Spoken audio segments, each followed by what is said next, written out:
जय हिंद दोस्तों, नमस्कार। कैसे हैं आप सब? उम्मीद है एकदम शानदार, लाजवाब, ज़बरदस्त, बेहतरीन, शानदार और अपनी तैयारी को दिलो जान से करते हुए आप सभी समय की महत्वता को समझते हुए पूरी शिद्दत, ईमानदारी और मेहनत के साथ अपनी तैयारी में जुटे हुए होंगे। आशा करता हूँ साथ ही साथ आप अपने स्वास्थ्य का भी ख्याल रख रहे होंगे, क्योंकि अगर आपका स्वास्थ्य सही नहीं है तो आपका पढ़ाई में मन नहीं लगेगा। अगर स्वास्थ्य सही है तो सब कुछ अच्छा लगेगा। तो चलिए मैं बातें करूंगा अभी आपसे। तब तक के लिए एक सवाल कल की क्लास से, और एक बेहतर सवाल मैं आपसे लूँगा और मैं आपसे पूछूंगा, बताइए कि मैनोमीटर क्या मापता है। देखें ज़रा कि जो हमने ट्रिक से पढ़ा था, क्या वो आपको याद है या नहीं है। मैनोमीटर, ऑप्शंस हैं आपके पास। मैनोमीटर के लिए ऑप्शन ए कि ये प्रेशर मापता है, यानी कि दाब मापता है। ऑप्शन बी है कि ये टेम्परेचर मापता है, यानी कि ताप मापता है। ऑप्शन सी है ये आपका आयतन मापता है, यानी कि वॉल्यूम मापता है। और ऑप्शन डी है आपसे कि ये चाल मापता है, यानी कि स्पीड मापता है। तो बताएंगे क्या होगा इसका एकदम सही जवाब कि मैनोमीटर क्या मापता है। हेलो हेलो सभी को, हाय, नमस्कार, गुड इवनिंग, आदाब, सत श्री अकाल, जय Shri Ram, Radhe Radhe. My favourite teacher Ankit Chaudhary. भाई मेरे शेर आप सभी भी बहुत प्यारे हैं, बहुत फेवरेट हैं और सभी का एकदम बेहतर आंसर आता हुआ। उम्मीद है कि कल की ट्रिक आप सभी को याद आ गई होगी और न केवल दाब आप आंसर कर रहे हैं, बल्कि पूरा आंसर कर रहे हैं आप कि ये गैसों का दाब मापता है। बहुत बढ़िया। वेरी गुड, एकदम ज़बरदस्त। तो आपको याद आ गया होगा वो दोस्त वाली ट्रिक जो आपने अपने दोस्त को बुलाया हुआ था। तो ये क्या माप रहा है आपका? गैसों का दाब, यानी कि गैसों का प्रेशर। बहुत बढ़िया। तो जैसा कि आप सभी ने टॉपिक देखा ही होगा, आज हम लोग बात करेंगे वर्क, एनर्जी एंड पावर की, यानी कि कार्य, ऊर्जा एवं शक्ति की। तो कार्य, ऊर्जा एवं शक्ति पे चलेंगे और इसमें हम लोग बेहतर बेहतर कॉन्सेप्ट को, बढ़िया बढ़िया कॉन्सेप्ट को पढ़ेंगे। तो पूरे चैप्टर में केवल 3 ही कॉन्सेप्ट हैं। पहला है कार्य, दूसरा है ऊर्जा, तीसरा है शक्ति, यानी वर्क है, एनर्जी है और पावर है। तो सबसे पहले हम बात करेंगे कार्य की, यानी कि वर्क की। कार्य यानी कि वर्क। और आज हम देखेंगे कि किस प्रकार से कहाँ कहाँ कार्य होता है। एक बहुत बड़ा इसमें जो डाउट आप सभी का रहता है कि कुली के द्वारा किया गया कार्य शून्य होता है, उसको भी देखेंगे कि उसमें कितनी सच्चाई है। चलिए, तो सबसे पहले कार्य की एक बेसिक डेफिनेशन समझिए। कार्य की एक बेसिक परिभाषा हम समझेंगे। तो कार्य क्या कहता है कि जैसे मानिए कोई भी वस्तु है, जैसे मानिए ये एक वस्तु है और आपने इसको किसी फोर्स से खींचा, आपने इस वस्तु पर कोई बल लगाया, यानी कि आपने इस वस्तु पर कोई फोर्स लगाया और फोर्स की वजह से ये वस्तु यहां से यहां तक आ भी गई। हमने इस पे फोर्स लगाया, ये वस्तु खिसकने के लिए फ्री थी और ये अपनी जगह से हट भी गई। तो मैं कहूंगा कि भाई ये कहां से कहां तक चली है? यहां से लेके यहां तक, है ना। देखो, पहले सिरे तक की दूरी या फिर अंतिम सिरे से अंतिम सिरे तक की दूरी लो, दोनों बराबर ही होंगी। तो इसको बोला जाता है विस्थापन। ठीक है, डिस्प्लेसमेंट, ये हो गया आपका डिस्प्लेसमेंट। और फोर्स को हम दिखाएंगे एफ से और डिस्प्लेसमेंट को दिखाएंगे हम एस से। तो वर्क की बेसिक डेफिनेशन क्या है? कार्य की बहुत सिंपल परिभाषा ये है कि किसी वस्तु पे बल लगाओ और बल की वजह से वो वस्तु में विस्थापन आना चाहिए। विस्थापन का मतलब कि वो वस्तु अपनी जगह से दूसरी जगह हट जानी चाहिए। यानी कि अगर किसी बॉडी पे हम फोर्स लगाते हैं तो उसमें डिस्प्लेसमेंट होना चाहिए। डिस्प्लेसमेंट का मतलब वो एक जगह से दूसरी जगह चली जानी चाहिए। ठीक है। अच्छा, जैसे मान के चलो कि एक दीवार है, ये रुकी हुई दीवार है और इस पे तुम फोर्स लगाए जा रहे हो, खूब सारा बल लगाए जा रहे हो, लेकिन ये तो टस से मस भी नहीं हो रही है। तो क्या तुम्हारे द्वारा कोई कार्य माना जाएगा? क्या तुम्हारे द्वारा कोई फोर्स माना जाएगा, वर्क माना जाएगा? तो शायद आपका जवाब होना चाहिए कि अगर डिस्प्लेसमेंट ही नहीं है, विस्थापन नहीं है, तो किस बात का कार्य है ना। तो कार्य की परिभाषा हम ऐसे देते हैं कि बल बल व विस्थापन के गुणनफल को, बल व विस्थापन के गुणनफल को कार्य कहते हैं, गुणनफल को कार्य कहते हैं। ठीक है, देखो वैसे डेफिनेशन तो ये है कि भाई फोर्स की वजह से डिस्प्लेसमेंट आ जाना चाहिए, है ना। ये तो मान लो कि हमने बस बना ली है, एक फॉर्मूले को हमने डेफिनेशन में लिख दिया है, यानी कि work is the product of, work is the product of force and displacement. ठीक है, फोर्स एंड डिस्प्लेसमेंट, यानी कि हम फॉर्मूला पढ़ते हैं कार्य बराबर बल गुणा विस्थापन, कार्य बराबर बल गुणा विस्थापन, मतलब work equals to force into displacement. ठीक है जी, मैथमेटिकली आपको इसे लिखना है तो भाई मैथमेटिकली ऐसे लिख लो,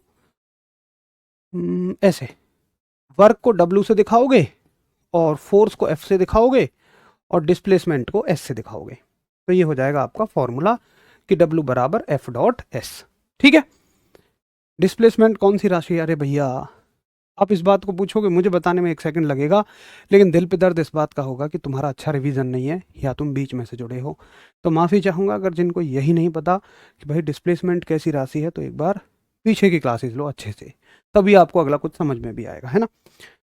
अच्छा आगे चलिए, अब आगे पूछेगा आपसे कि बताओ भाई इसका मात्रक क्या होगा, तो मात्रक इसकी यूनिट हम इजीली बता सकते हैं, इसकी यूनिट हो जाएगी, देखो अगर हम सिंपल यूनिट देखेंगे तो फोर्स की यूनिट होगी न्यूटन, ठीक है, और डिस्प्लेसमेंट की यूनिट मीटर, तो एक यूनिट तो बन जाएगी इसकी न्यूटन मीटर, न्यूटन मीटर, और न्यूटन मीटर को ही क्या कहते हैं हम, न्यूटन मीटर को ही हम जूल भी कहते हैं। याद रखना कि न्यूटन मीटर को ही हम क्या कहते हैं, जूल भी कहते हैं। तो देखो सभी बच्चों के आंसर आ रहे हैं कि डिस्प्लेसमेंट कैसी राशि है, बहुत बढ़िया, सभी को क्लियर है, वेरी गुड। सदिश राशि बता दिया सभी ने, वेक्टर क्वांटिटी बता दिया, शायद कोई 1-2 बच्चे हैं कि जिनका रिवीजन बहुत अच्छा ना हो। तो इसकी ये कौन सी यूनिट है, तो ये है ऐसा यूनिट, क्लियर कर लेते हैं कि भाई ये कौन सी यूनिट है, ये है इसकी ऐसा यूनिट।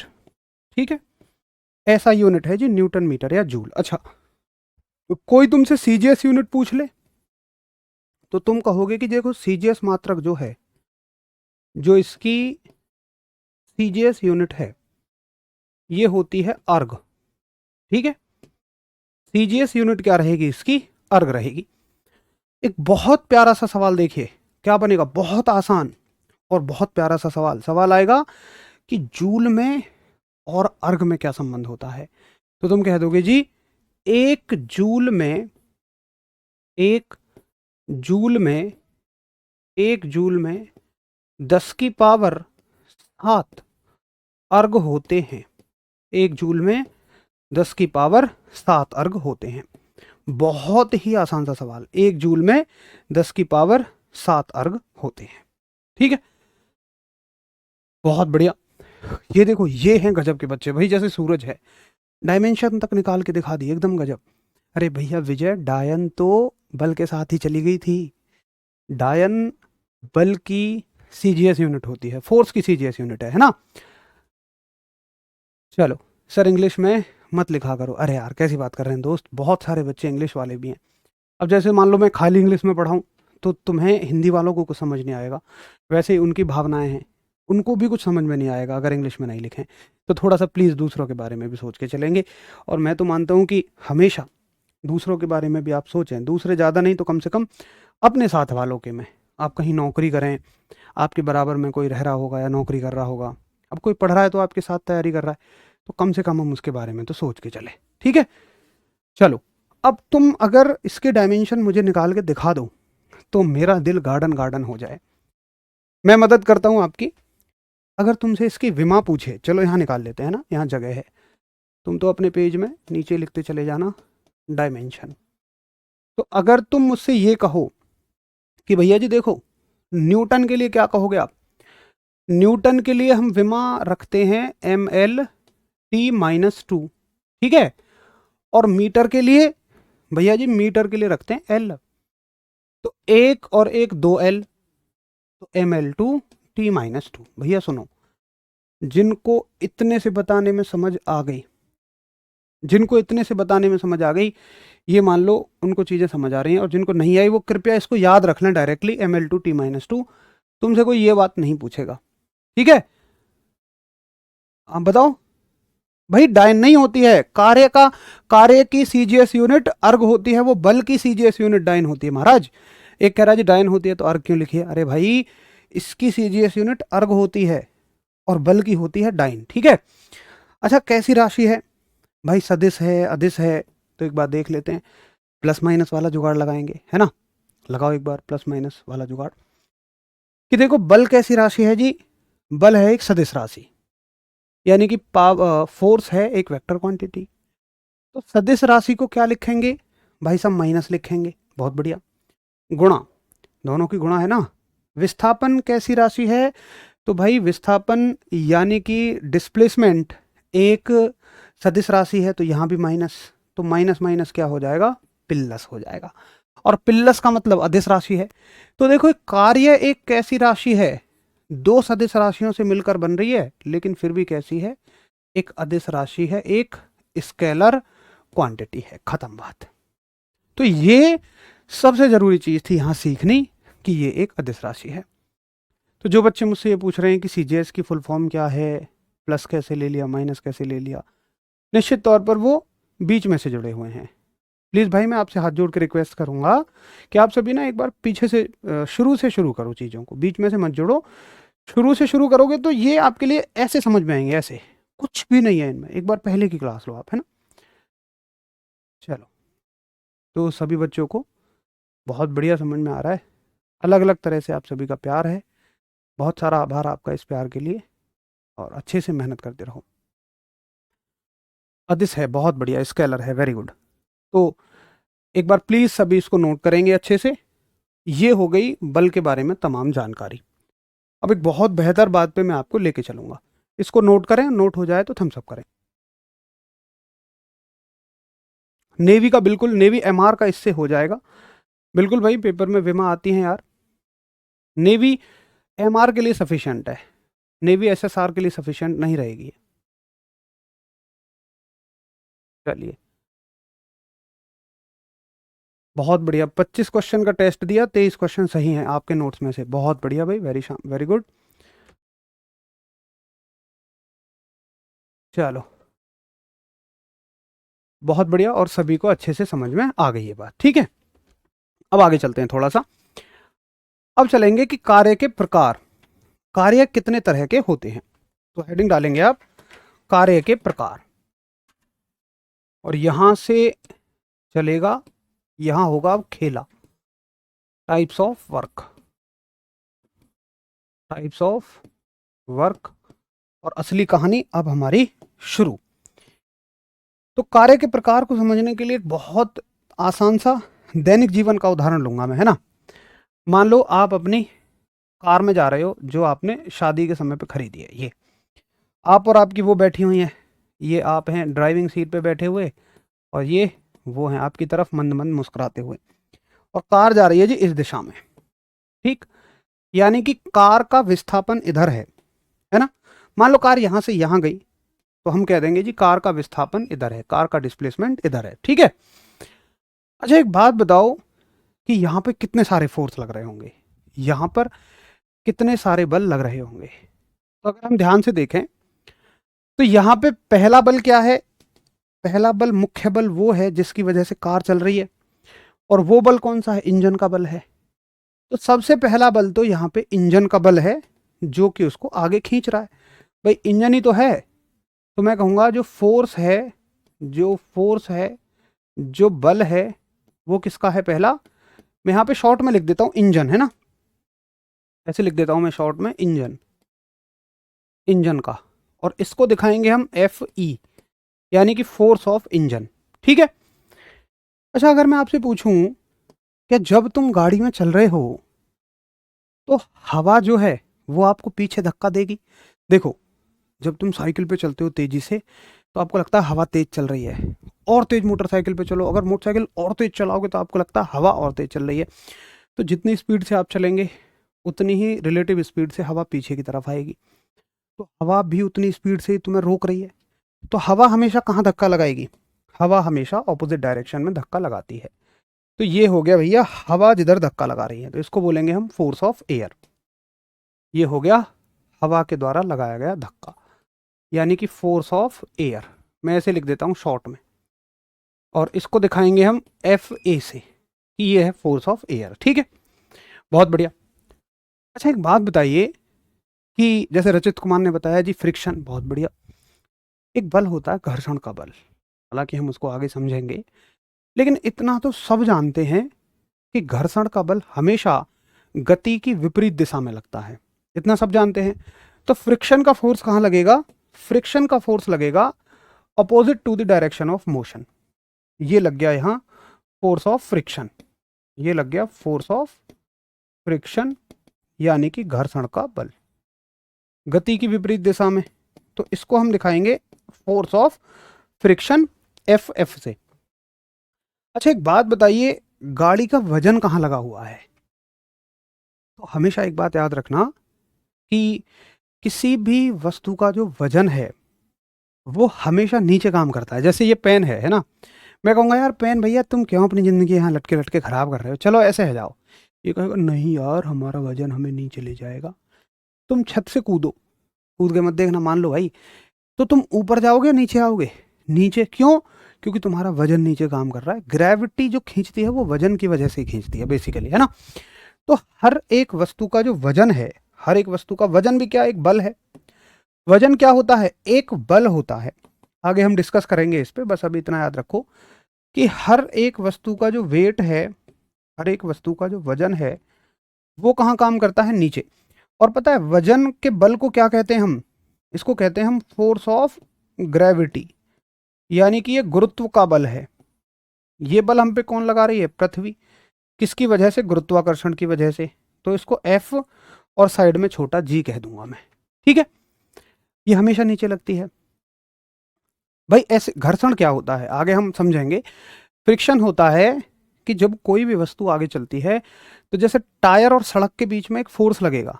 जैसे मान लो कार है, अब कार को तुमने थोड़ी सी रेस देके और छोड़ दिया, फिर रेस नहीं दे रहे हो तो कुछ दूर चल के वो रुक जाएगी।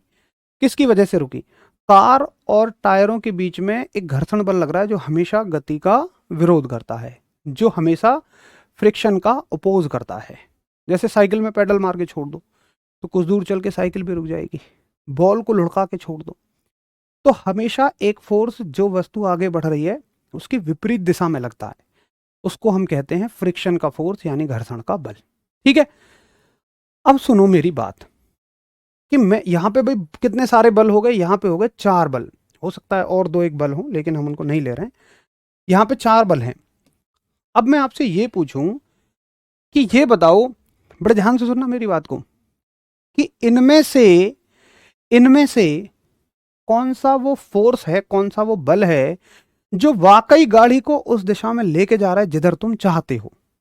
तो भाई तुम क्या चाहते हो? तुम्हारी की गाड़ी आगे जाए। तो बस यही फोर्स तो है, इंजन का बल ही तो है जो गाड़ी को आगे लेके जा रहा है ना। तो अगर तुमसे कोई पूछे कि कार्य बताओ, भाई हर एक फोर्स लगा हुआ है, हर एक फोर्स लगा हुआ है और हर एक फोर्स की वजह से डिस्प्लेसमेंट हो रहा है। तो सबसे पहले हम अगर कार्य बताएं किसकी वजह से? इंजन की वजह से, फोर्स ऑफ इंजन, तो इसको हम धनात्मक कहेंगे, इसको हम पॉजिटिव कहेंगे कि ये कार्य कैसा है भाई? धनात्मक कार्य है।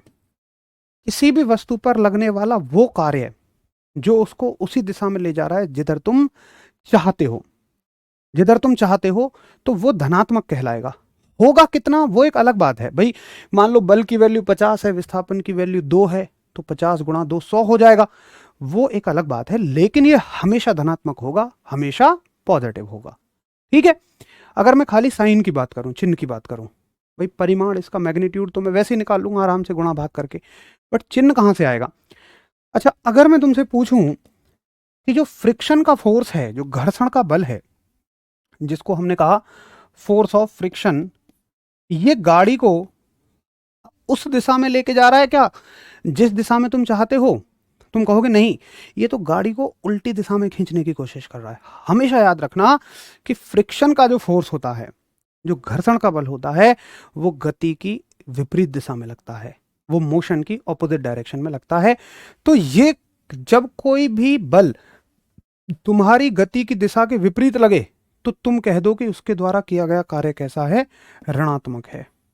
उसके द्वारा किया गया कार्य ऋणात्मक है, यानी कि नेगेटिव है। ठीक है। अच्छा जी, अगर हवा की वजह से कोई कार्य पूछे कि भाई हवा की वजह से कैसा कार्य हो रहा है, तो हवा भी तुम्हें पीछे धकेल रही है, तो कार्य हवा की वजह से भी ऋणात्मक है, कार्य हवा की वजह से भी निगेटिव है। इसको निगेटिव लिख लेना कहीं, है ना। कार्य हवा की वजह से भी निगेटिव है, ऋणात्मक है।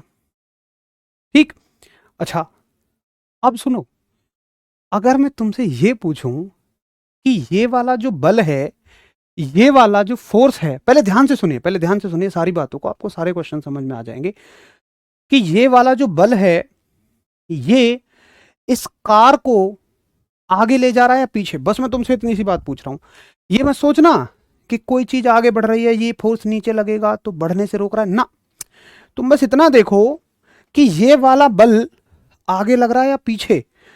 तुम कहोगे जी ना आगे लग रहा ना पीछे लग रहा, तो हम कहेंगे कि इसके द्वारा किया गया कार्य ना तो धनात्मक है ना ऋणात्मक है, ना तो पॉजिटिव है ना नेगेटिव है, इसके द्वारा किया गया कार्य शून्य है। याद रखना, अगर कोई तुमसे पूछे कि बताओ अगर एक वस्तु आगे चल रही है तो ग्रेविटी के द्वारा किया गया कार्य कितना है, गुरुत्व के द्वारा, तो तुम कहोगे जी गुरुत्व के द्वारा किया गया कार्य है शून्य, जीरो। आज तक तुम इसको किसकी वजह से पढ़ते होंगे? तुम पढ़ते होंगे कॉस थीटा लगा के, थीटा की वैल्यू 0, 90, 180।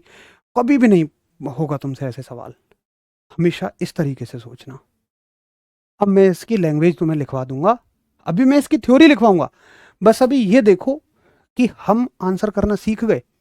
बस क्वेश्चन आएगा, जैसे क्वेश्चन आएगा कि एक कार चल रही है तो उस कार पर गुरुत्वाकर्षण के द्वारा किया गया कार्य कैसा होगा, उस कार पर ग्रेविटी के द्वारा किया गया कार्य कैसा होगा, धनात्मक, ऋणात्मक या शून्य, पॉजिटिव, नेगेटिव या जीरो। तो तुम आंसर कर दोगे सीधा, जीरो हो गया, है ना भैया। F A F E R, तुम एफ ए का मतलब है एयर के, हवा के द्वारा लगाया गया बल, एफ ई है इंजन के द्वारा लगाया गया बल, एफ जी है गुरुत्व के द्वारा लगाया गया बल, एफ एफ है घर्षण के द्वारा लगाया गया बल। साथ के साथ तो चीज़ों को मैं आपको बता रहा हूँ, तो बस इतना बताओ कि हाँ मुझे समझ आ गया, फिर मैं इसकी थ्योरी आपको लिखवाता हूँ और मेरे साथ नोट करते रहना। बताइए।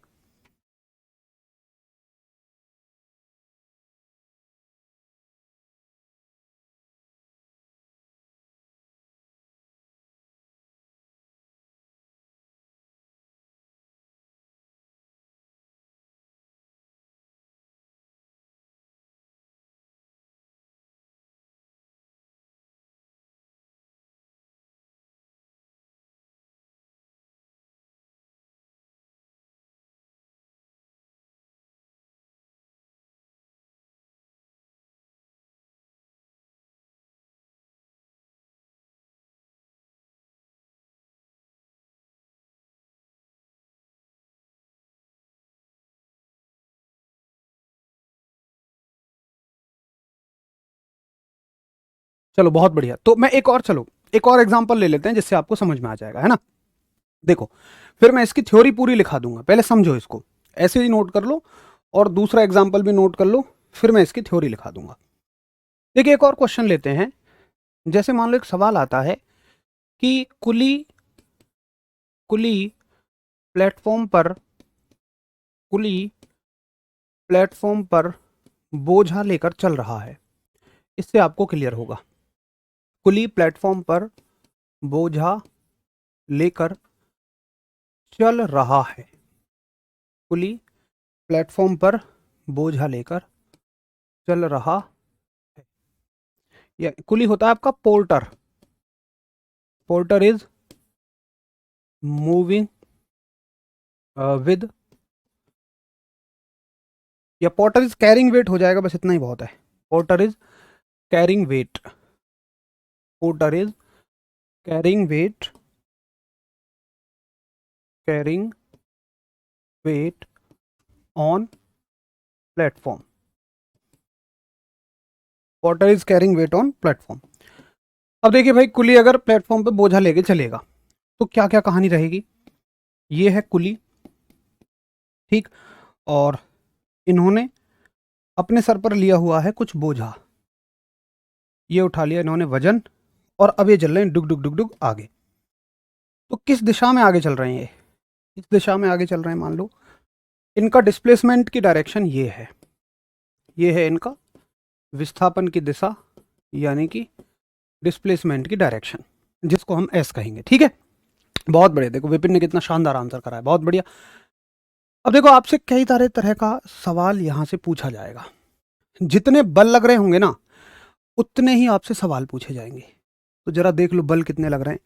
एक बात बताओ, जब कुली आगे चल रहा है तो ये किधर बल लगा रहा होगा, कुली अपनी मांसपेशियों का बल, मस्कुलर फोर्स किधर लगा रहा होगा। तो तुम कहोगे कि जो कुली तो आगे चलने की कोशिश करेगा, भाई अपने शरीर को आगे ही तो धक्का देगा, है ना।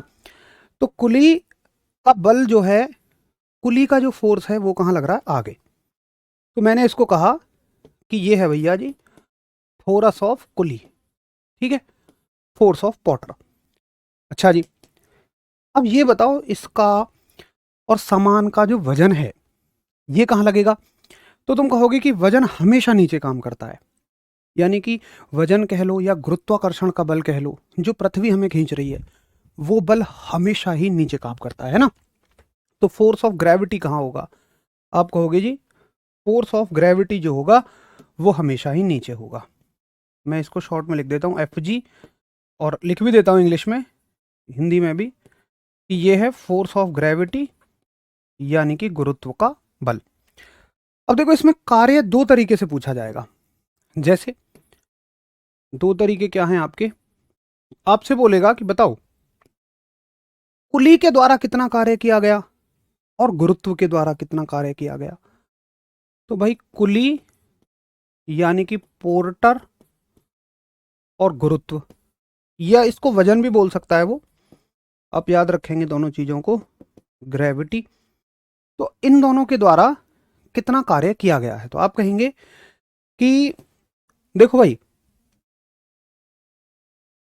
आप कहेंगे कि कुली तो भाई उधर ही फोर्स लगा रहा है जिधर विस्थापन हुआ है। बताओ, कुली तो उधर ही फोर्स लगा रहा है जिधर विस्थापन हुआ है, तो कुली तो चाहता है कि भाई मैं आगे बढ़ूं, तो कुली जो बल लगा रहा है उसकी वजह से कार्य होगा धनात्मक, ठीक है। तो कुली की वजह से कार्य कैसा होगा, कुली की वजह से कार्य होगा धनात्मक, यानी कि पॉजिटिव। और गुरुत्व की वजह से जो कार्य होगा, जो ग्रेविटी की वजह से कार्य होगा, मुझे बताओ जरा, ग्रेविटी कोई रोल अदा कर रही है इस वस्तु को आगे या पीछे ले जाने में। तुम कहोगे ग्रेविटी तो कोई रोल अदा नहीं कर रही, भाई कुली आगे चल रहा है अपने वजन की वजह से, पीछे तो लग ही नहीं रहा ये बल, ये कहाँ लग रहा है, नीचे। तो जो बल नीचे लगेगा उसकी वजह से कार्य कैसा हो जाएगा, शून्य। तो गुरुत्व की वजह से कार्य शून्य होता है हमेशा, याद रखना।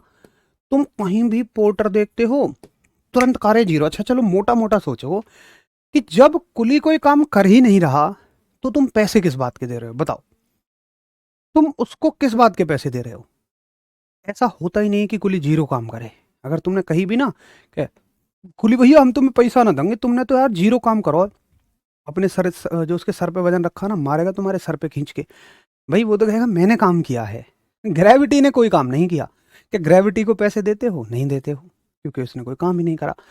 तो भाई जब ये सवाल आए, अब देखो जहां पर भी आपने इसको पढ़ा हो इस सवाल को, तो एक बार दोबारा देखना वहां पे लिखा होगा कि अगर कुली बोझा लेके चल रहा है तो गुरुत्व के द्वारा किया गया कार्य कैसा होगा।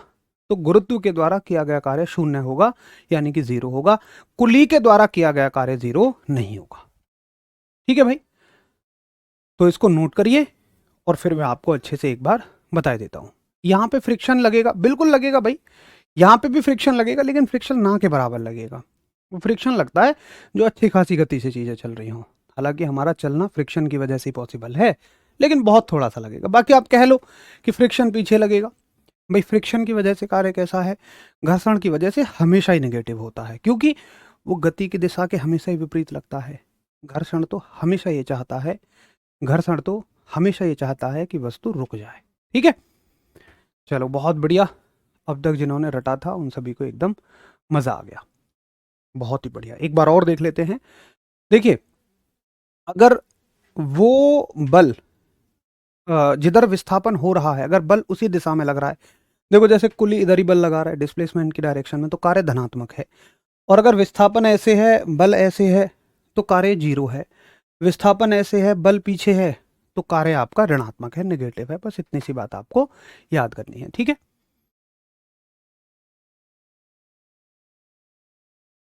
चलिए, तो एक बार आप इसको ऐसे नोट कर लो, फिर मैं इसकी लैंग्वेज लिखा देता हूँ पूरी की पूरी आपको अच्छे से।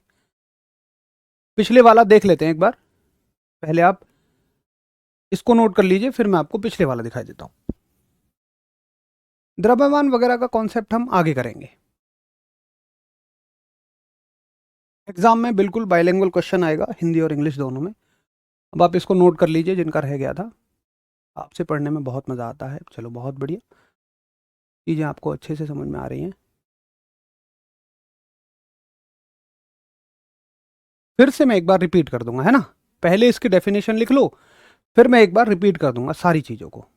किसी एक दो बच्चे को नहीं समझ आया तो उनको भी अच्छे से समझ आ जाएगा। मैं फिर से एक बार रिपीट कर दूंगा।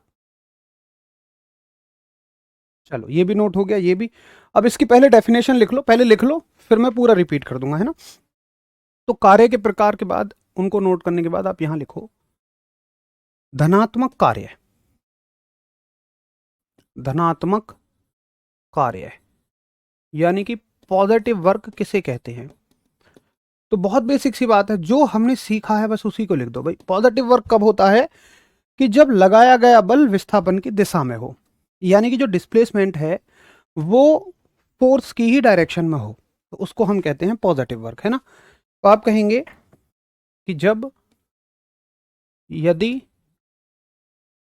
यदि लगाया गया बल, यदि लगाया गया बल विस्थापन की दिशा में हो, यदि लगाया गया बल विस्थापन की दिशा में हो, यानी कि if applied force, if applied force is in opposite direction, is in opposite direction of motion। ठीक है। अच्छा, दूसरा होता है आपका भाई ऋणात्मक कार्य। दूसरा है आपका ऋणात्मक कार्य, यानी कि निगेटिव वर्क। तो निगेटिव वर्क में क्या होगा, कि यदि लगाया गया बल विस्थापन की विपरीत दिशा में है। ठीक है, तो मैं इसी को उठा के यहाँ रख देता हूँ, बस थोड़ी सी मैं जगह बना दूंगा, इसी में काम कर दूंगा मैं। आपसे भी नोट करिए, यदि लगाया गया बल विस्थापन की, और मैं यहाँ लिख दूंगा विपरीत,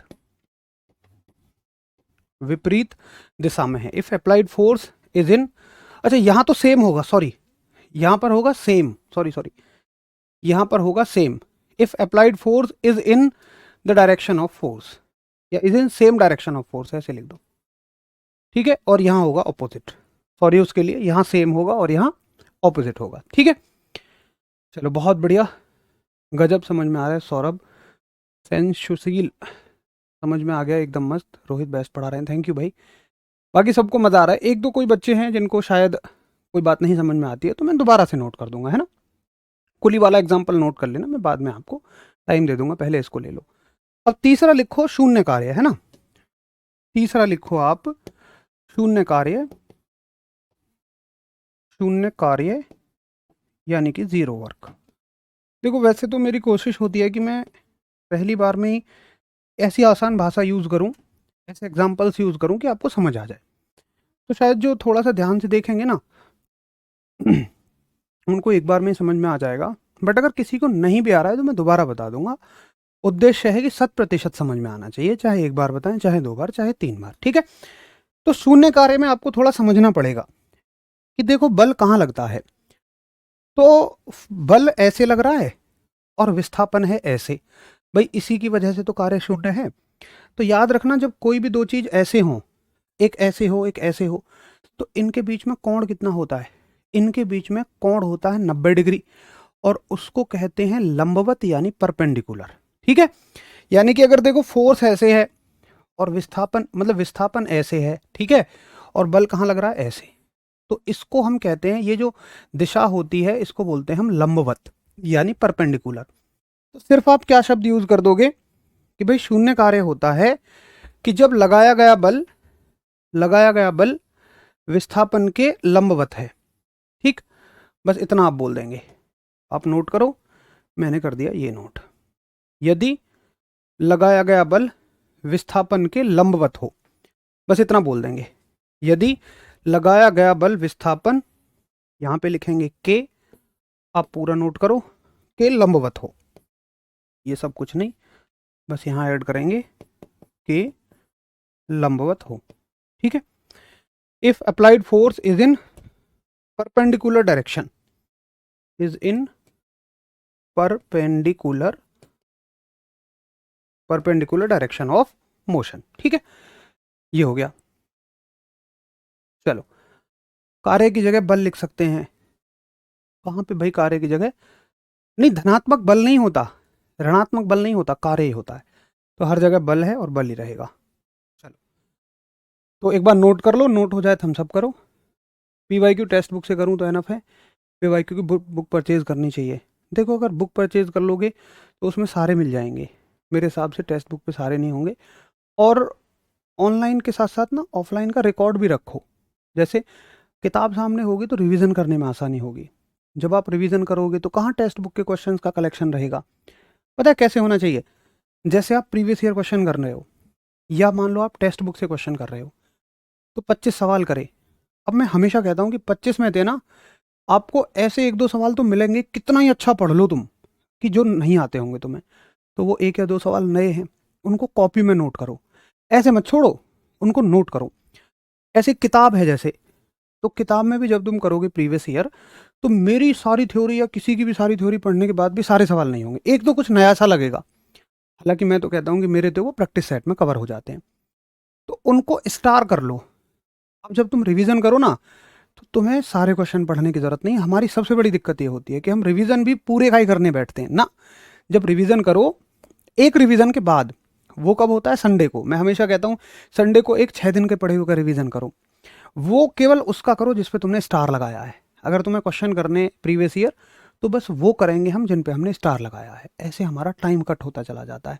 बहुत बढ़िया। तो एक बार फिर से मैं आपको समझा देता हूँ। देखिए, कोई बात नहीं है, कुछ बच्चे कह रहे हैं कि सर सबको समझ आ जाना चाहिए, कोई बात नहीं, 1-2 किसी को नहीं आता है तो समझ लो। फिर से समझो कि देखो, जब कोई वस्तु चलती है तो उस पर एक या एक से ज़्यादा बल लगते ही लगते हैं। तो आप ये देखो, ये आपको नहीं देखना कितने बल लग रहे हैं, ये तो क्वेश्चन में बताएगा। जैसे सवाल में बताएगा कि मान लो एक कार चल रही है, तो घर्षण के बल के द्वारा किया गया कार्य कैसा होगा? धनात्मक, ऋणात्मक, शून्य। तो तुम कहना कि देखो भैया, कार चल रही है ऐसे और घर्षण का बल लग रहा है पीछे, यानी ये तो इसे पीछे खींचना चाह रहा है, उसको रोकना चाह रहा है, तो उसके द्वारा किया गया कार्य निगेटिव है, ऋणात्मक है। अच्छा, तुमसे पूछेगा कि इंजन कैसा बल लगा रहा है बताओ, तो तुम कहना जी इंजन तो आगे लगा रहा है।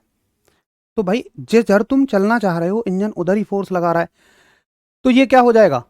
ये आपका पॉजिटिव कार्य हो जाएगा, धनात्मक कार्य हो जाएगा।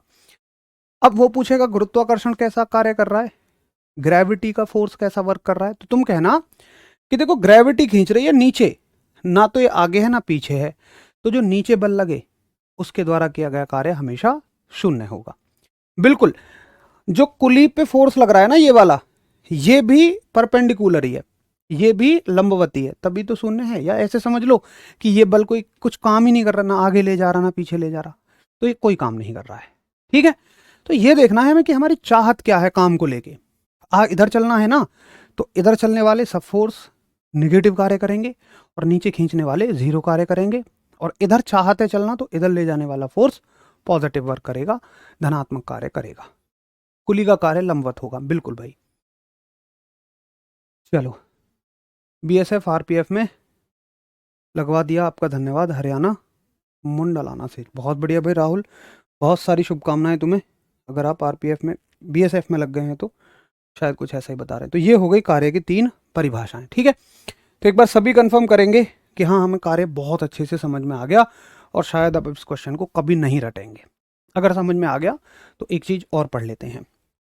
एक क्वेश्चन करके दिखाऊं मुझे।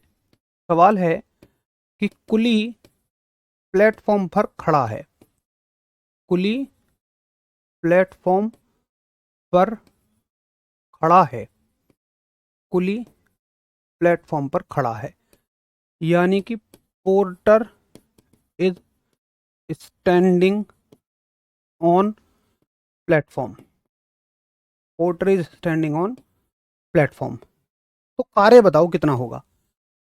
तो बताओ, आपसे पूछेगा कि कार्य कितना होगा, वर्क कितना होगा, ठीक है। कुली के द्वारा पूछेगा, चलो इसको पूरा लिख लेते हैं कि कुली के द्वारा किया गया कार्य बताइए, कुली द्वारा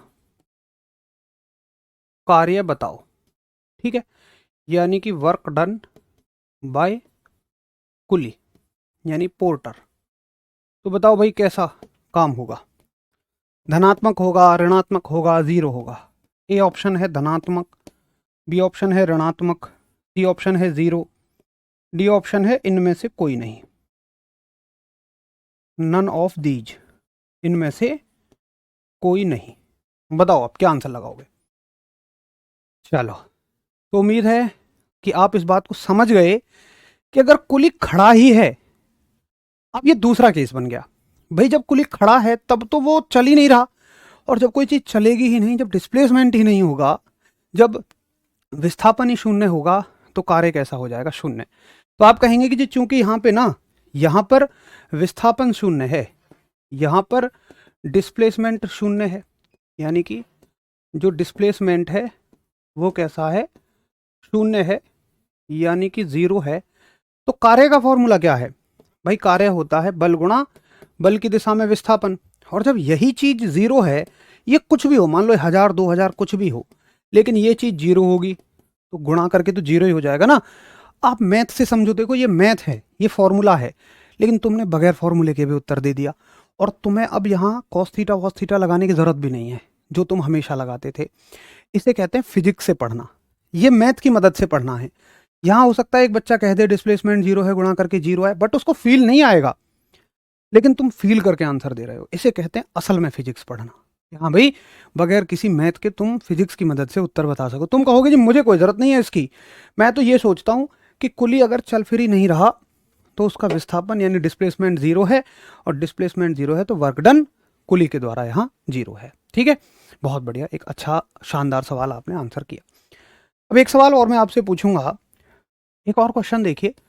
मतलब यही है ना कि कॉन्सेप्ट क्लियर हो जाए ना तो कितने ही सवालों को कर दोगे आप, और अगर मैं सीधा यहाँ सवाल लेके आ जाऊं तो फिर तुम उसको रटोगे। चलो एक सवाल और, कि यदि एक व्यक्ति, या ये मानो कि गोल गोल घूमती हुई वस्तु द्वारा, गोल घूमती हुई वस्तु द्वारा एक पूरे चक्कर में किया गया कार्य, एक पूरे चक्कर में कार्य कितना होगा, बताओ। धनात्मक, ऋणात्मक, जीरो, पॉजिटिव, नेगेटिव, जीरो, ये बताओ। Work done by a rotating body in one complete